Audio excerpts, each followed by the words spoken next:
Épisode numéro 268 de Bonjour PPC, le pouvoir des tribus, tribes. Un sujet qui nous a été proposé par Nora et avec une belle introduction proposée par Laura. Le marketing. Le marketing a commencé de masse, c'est segmenté, c'est targué de personnaliser son approche à grand renfort de data, c'est adressé aux niches et à présent aux tribus. Le mot tribu, il est évocateur de liens forts, de culture partagée, de couleurs, de passion. Et certaines marques ne s'y sont pas trompées, même si le terme marketing tribal ne fait son apparition qu'à la fin des années 1990, Harley-Davidson ou Apple, pour ne citer que celles-ci, ont toujours exécuté un marketing de tribu. Elles sont leurs tribus. Elles les ont fédérées autour d'une raison d'être claire. Alors la petite galère, non c'est bon, c'est parti, voilà. D'une raison d'être claire, cette raison, voilà, là c'est fini, c'est parti. Elles sont leurs tribus, elles sont leurs fédérées autour d'une raison d'être claire et toujours respectée. Alors bien sûr, le succès de ces marques et les avantages qu'apporte le digital dans l'identification, l'animation d'une tribu ont contribué à ce que le marketing dit tribal se développe. Mais il faut se rappeler, et il faut rappeler aux marques qui s'y essayent, que le marketing tribal est aussi synonyme de sincérité et d'authenticité, des valeurs qu'on ne peut pas contrefaire sans retour de bâton immédiat. Au-delà de l'authenticité, le marketing tribal a une autre caractéristique importante, il doit se vivre de l'intérieur par l'ensemble des collaborateurs de la marque. Là aussi, la sincérité des valeurs est primordiale et ne peut être simulée. Le pouvoir des tribus à l'ère digitale, ça a changé quelque chose, on en parle dans cet épisode numéro 268. Bonjour la tribu, bonjour Delphine, définition de la tribu selon Wikipédia. Ah oui, en anglais, ouais, le terme tribu, ouais, ou les tribus digitales, ouais, c'est utilisé comme un peu en langage familier, comme quelque chose d'une communauté non officielle de personnes qui partagent un intérêt commun et qui d'habitude, voilà, s'affilient les uns les autres, se regroupent les uns les autres, pour pouvoir effectivement utiliser les médias sociaux, ces mécanismes utilisés sur l'Internet. Ça a démarré dans les années 95, à l'ère d'Internet, et puis le terme est relatif aussi à ce qu'on appelle les tribus. Voilà, c'est plutôt, ça réfère plutôt à des personnes qui sont associées, à la fois d'un point de vue géographique, territorial, et puis aussi d'un point de vue généalogique. Voilà, maintenant, écoutez, une autre définition trouvée sur le marketing tribal, ça c'est trouvé sur définition marketing. Le marketing tribal il consiste à utiliser les comportements sociaux de certains groupes de consommateurs des tribus pour promouvoir un produit ou un service.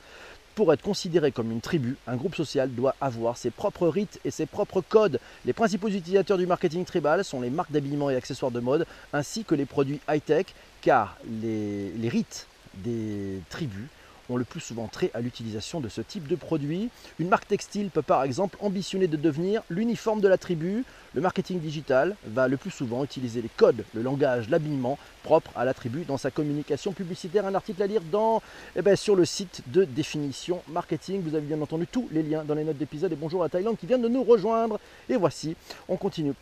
Le marketing des tribus, il n'est pas simplement une adoption des codes qui pourrait faire fake, mais réellement un engagement de la marque à créer du lien entre les personnes. On apprend ça sur le site de Kedge.edu-insight, le marketing tribal, un nouveau mode de consommation. Bernard Kova a anticipé dès 1997 que comprendre le marché à partir du concept de tribu pouvait permettre un renouvellement de la démarche marketing. Il a ainsi défini les tribus comme des micro-groupes sociétaux dans lesquels des individus réagissent et entretiennent entre eux de forts liens émotionnels. Ah, l'émotion. Les marques les plus valorisées aujourd'hui sont celles qui bénéficient du support d'une tribu, comme Apple ou bien Harley-Davidson. On en parlait, Nora nous a dit regardez que c'est public, comme une somme d'individus rassemblés autour d'un et de centres d'intérêt, des communautés connectées entre elles grâce à eux. Le pouvoir des tribes, utile pour l'engagement à travailler sa stratégie d'influenceur.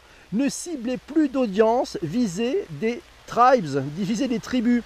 Un article trouvé sur linkfluence.com par Laura nous signale qu'en apparence, les tribus semblent très similaires aux communautés de clients, à cela près que l'accent est plutôt mis sur la relation entre des consommateurs partageant fièrement des caractéristiques communes avec des nouveaux groupes sociaux, indifférents de données démographiques ou sociologiques, ils se forment ces groupes autour de talents, de valeurs, d'intérêts, notamment à l'heure de consommer. Et à l'heure de consommer, c'est là où on voit les tribus. Les tribes orientent les stratégies marketing, nous dit Shadia. Les communautés de clients ambassadeurs de marque se créent grâce aux données comportementales des consommateurs. attention, on ouvre les stratégies prédictives, super sujet, nous y sommes, merci Shadia, du Digital Marketing Magazine, oui, quatre voies pour engager des audiences, vous trouverez tout ça, tous ces liens dans les notes d'épisode et puis sur le site ledigitalpourtous.fr avec un super article écrit par Laura, merci beaucoup. On retrouve ça, un article aussi récent de juin 2019 sur le marketing des tribus, plus efficace que le marketing générationnel, c'est-à-dire sur stratégie.fr, on y apprend que tribu versus génération, c'est l'arnaque du ciblage marketing. Exit le ciblage générationnel pour sortir de ces logiques périssables. Les marques s'aventurent de plus en plus vers un marketing des tribus. L'idée n'est pas de cibler par l'âge, mais par comportement social pour fédérer les adeptes autour d'une passion commune. Et oui, c'est ça qui se passe. C'est ça qui se passe pour trouver un levier qui est d'ailleurs à l'origine de communautés fondées par des influenceurs. C'est sur cette stratégie qu'Apple a bâti toute sa notoriété. Différence entre marketing relationné et marketing tribal. On retrouvera un article sur libertaire.free.fr. Il est dans les notes d'épisode que vous trouverez sur vos principales plateformes de balado-diffusion. Et puis sinon, sur coursgratuit.com, vous trouvez, on apprend qu'une tribu rassemble 3 types d'individus. Les natifs, qui participent activement à la tribu et sont fidèles à celle-ci. Les adopteurs, qui sont versatiles, ils n'appartiennent à la tribu que de façon occasionnelle, et les adhérents, qui adhèrent aux idées mais ne pratiquent pas les rites de la tribu. Bonjour à Geoffroy qui vient de nous rejoindre. La relation marketing, c'est la métaphore du couple. Choisis-moi, reste avec moi, marketing traditionnel contre marketing tribal. Ah oui, marketing tribal, reste avec moi. Bah oui, touche pas mon pote par exemple, un bon exemple de marketing tribal. Mince, ma ménagère néopunk n'existe plus, nous signale Tristan. Mon Dieu, elle n'existe plus. Alors, des petites caractéristiques sur ces tribus. Tiens, on parle des tribus, c'est sur Cognitive. Et c'est Laura qui nous a trouvé ça sur cognitiveseo.com.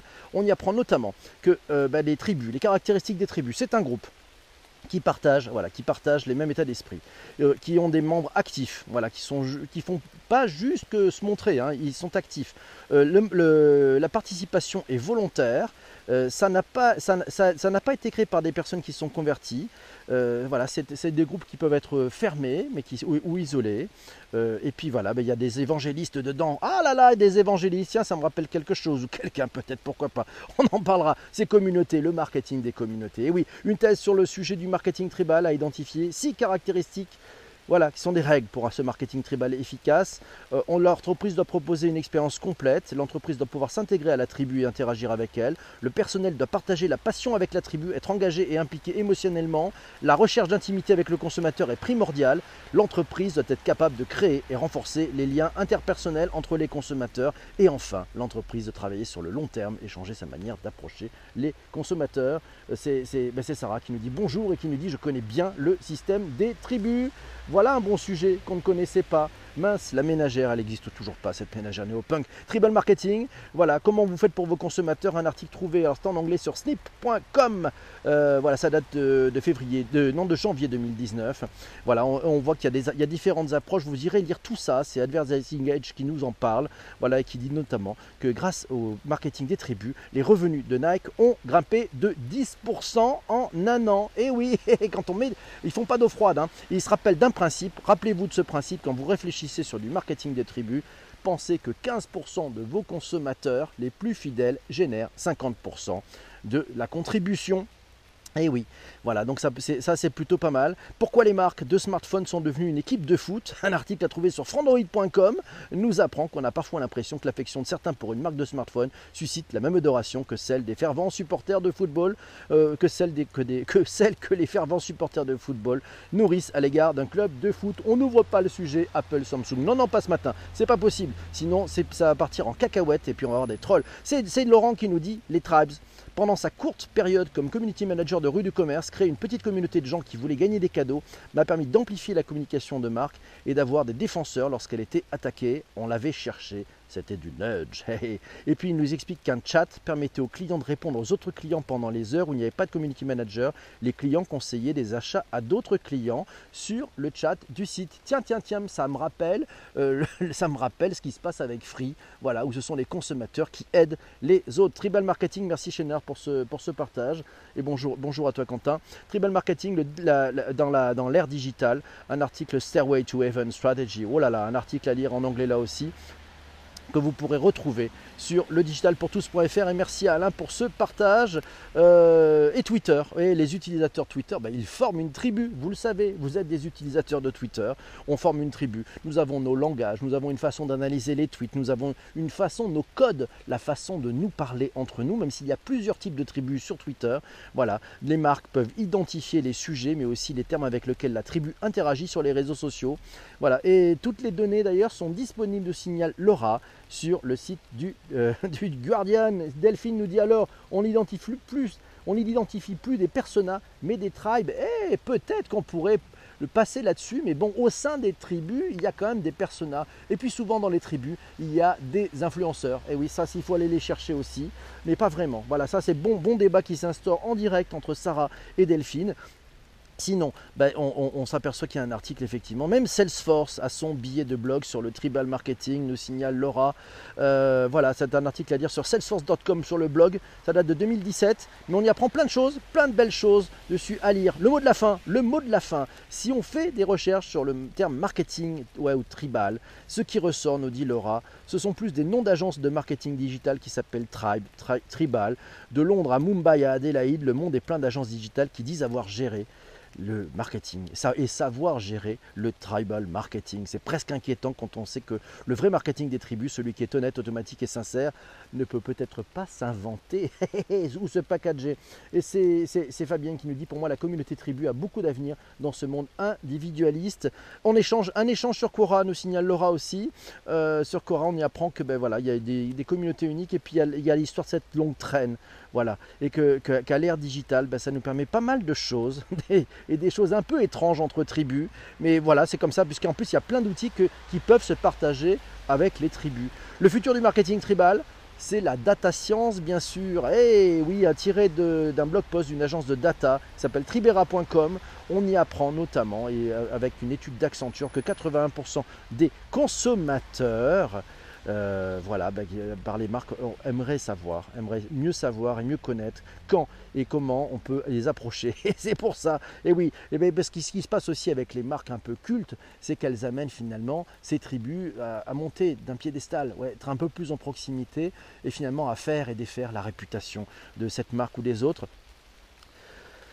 Voilà, merci Fadila pour ce retweet à lire sur le digitalpourtous.fr. Mes amis, c'est la grosse pluie. Vous qui êtes présents dans le replay sur les principales plateformes de balade de diffusion, si vous êtes sur iTunes, n'hésitez pas à vous mettre 5 étoiles, un commentaire, ça fait super plaisir. Et puis sinon, abonnez-vous, parlez de ce podcast autour de vous, prenez le téléphone d'un de vos collègues, d'un de vos amis, voilà, vous dites tiens, j'écoute régulièrement un podcast sur la transformation numérique, on y comprend plein de choses, tu devrais t'y abonner. Vous leur prenez son smartphone, vous les abonnez et vous leur ferez du bien dans les oreilles. Voilà, à très vite, ciao les amis, merci beaucoup pour cet épisode.